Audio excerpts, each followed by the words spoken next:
Reunió entre el projecte Pacte Camp de Túria i Comerç Actiu per impulsar l'ocupabilitat i el comerç local.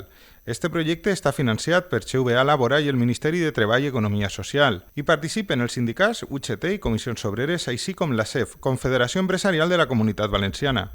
Els tècnics del projecte Pacte Camp de Túria, enfocat en la millora de l'ocupabilitat, han mantingut una reunió amb Comerç Actiu, la marca que agrupa les 12 associacions de comerç dels municipis de la comarca. A la reunió de treball va assistir Amparo Navarro, presidenta de la Mancomunitat Camp de Túria, qui va aprofitar l'ocasió per a reafirmar el suport i el compromís de l'entitat a treballar colze a colze amb el comerç local.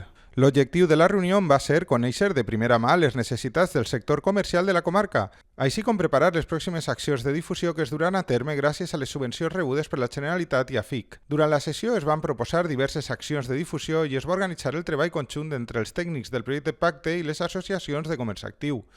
A més, es van establir els canals de comunicació i la periodicitat amb què es mantindran aquestes trobades, garantint una col·laboració constant i efectiva entre ambdues parts per enfortir el comerç local i millorar l'ocupabilitat en Camp de Túria. La marca Comerç Actiu va néixer gràcies al treball conjunt i col·laboratiu de les associacions de comerciants de la comarca, junt amb personal tècnic del Pacte Camp de Túria. Durant mesos es va treballar en la necessitat de crear una marca que unira tot el comerç local de la comarca.